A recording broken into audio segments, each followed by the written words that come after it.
नमस्कार, मी विशाल परदेशी. महाराष्ट्र विशेषमध्ये आपलं सगळ्यांचं स्वागत. राज्य सरकारनं जनतेकरता घेतलेले लोकउपयोगी निर्णय शिवाय वेगवेगळ्या प्रकल्पांबद्दलच्या घडामोडी आपण जाणून घेणार आहोत महाराष्ट्र विशेषमध्ये. चला सुरुवात करूया. राज्य सरकारने सौर ऊर्जा प्रकल्पांसाठी एक धोरणात्मक निर्णय घेतला आहे. निर्णयानुसार घरगुती वीज ग्राहकांना सौर ऊर्जेकडे वळवण्यासाठी महावितरणने निवासी रूफटॉप सोलर योजनेअंतर्गत दरात मोठी कपात केली आहे. नव्या निविदेनुसार 1 किलोवॅट क्षमतेच्या सौर प्रकल्पाची किंमत आता सुमारे 45,450 रुपये निश्चित करण्यात आली असून यामुळे ग्राहकांची सुमारे 15,000 रुपयांची थेट बचत होणार आहे. मुख्यमंत्री देवेंद्र फडणवीस यांच्या हस्ते पुणे विद्यापीठ चौकातील एकात्मिक दुमजली उड्डाणपुलाचं ऑनलाईन लोकार्पण करण्यात आलं. पुणे हे देशातील GCC कॅपिटल म्हणून उदयास येत असल्याचं नमूद करत मुख्यमंत्र्यांनी या पुलाला स्वर्गीय अजित पवार यांचं नाव देण्याच्या मागणीला सहमती दर्शवली. नाशिक महानगरपालिकेनं भांडवली बाजारात ऐतिहासिक पाऊल टाकत आपल्या ग्रीन बॉन्डचं लिस्टिंग नॅशनल स्टॉक एक्सचेंजमध्ये केलंय. मुख्यमंत्री देवेंद्र फडणवीस यांच्या हस्ते रिंगिंग बेल वाजून हा सोहळा पार पडला आणि यावेळी मुख्यमंत्री म्हणाले की नाशिकने एकाच वर्षात खासगी आणि सार्वजनिक अशा दोन्ही माध्यमातून बॉन्ड जारी करून नवा आदर्श ठेवला. या निधीचा वापर प्रामुख्याने कुंभमेळ्याच्या पार्श्वभूमीवर पाणी पुरवठा योजनांच्या सक्षमीकरणासाठी केला जाणार आहे. इन्सेंटिव्ह अर्बन चॅलेंज फंड या दोन्हीच्या माध्यमातून एक प्रकारे नाशिक महानगरपालिकेला हे पैसे बिनव्याजी मिळत आहेत. कुठलंही व्याज त्याला लागणार नाहीये. पर्यावरणाचं संवर्धन आणि शाश्वत विकास यांचा समतोल साधण्यासाठी राज्य शासन मिशन मोडमध्ये 300 कोटी वृक्ष लागवडीचा संकल्प पूर्ण करणार असल्याची घोषणा मुख्यमंत्री देवेंद्र फडणवीस यांनी केली. मुंबईत आयोजित आंतरराष्ट्रीय ऑर्बोरिकल्चर परिषदेत ते बोलत होते.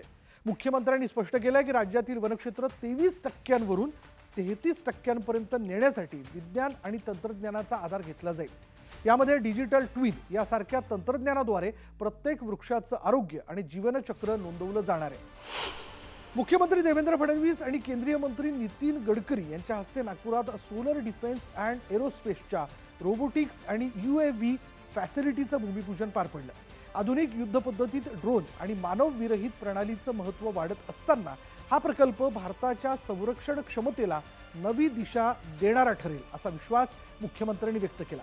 महाराष्ट्र सरकारच्या विशेष संरक्षण आणि एरोस्पेस धोरणामुळे मिहान परिसरात तंत्रज्ञानाची मोठी परिसंस्था तयार झाली असून यामुळे आतापर्यंत 1.20 लाख लोकांना रोजगार मिळाला. राज्यातील 9 ते 14 वर्ष वयोगटातील सुमारे 9,84,000 मुलींना गर्भाशय मुखाच्या कर्करोगापासून वाचवण्यासाठी HPV प्रतिबंधक लसीकरण मोहिमेचा शुभारंभ उपमुख्यमंत्री एकनाथ शिंदे यांच्या हस्ते करण्यात आला. यावेळी बोलताना उपमुख्यमंत्री म्हणाले की आजार झाल्यानंतर उपचार करण्यापेक्षा तो होऊच नये यासाठी प्रतिबंधात्मक उपाय करणं महत्त्वाचं आहे. महिलांचं आरोग्य चांगलं असेल तरच कुटुंब आणि समाज मजबूत राहतो या भावनेतून ही मोहीम राबवली जाते. अर्ली डिटेक्शन हा महत्त्वाचा पार्ट असतो आणि आपण नेहमी म्हणतो की prevention is better than cure. आपण प्रतिबंधक करण्याची आवश्यकता आहे आजाराला आणि म्हणून आपण ही HPV लस देणार आहोत. राज्यातील महिला बचत गटांच्या उत्पादनांना जागतिक बाजारपेठ मिळवून देण्यासाठी राज्य सरकारने कंबर कसली आहे. ग्रामीण भागातील महिलांना आता केवळ स्थानिक पातळीवर मर्यादित न ठेवता त्यांना निर्यात विषयक विशेष प्रशिक्षण दिलं जातं. यामुळे बचत गटांचा माल 7 समुद्रापार पोहोचण्यास मदत होणार आहे अशी माहिती राज्याच्या उपमुख्यमंत्री सुनेत्रा पवारांनी विधान परिषदेत दिली. धान्याने निर्यात विषयक प्रशिक्षण महिलांना दिले जाते. राज्यामध्ये मार्केटिंगची सुविधा उपलब्ध करून देण्याची उमेद मॉल, उमेद मार्ट आणि महालक्ष्मी सरस सारखे उपक्रम राबवण्यात येत आहेत.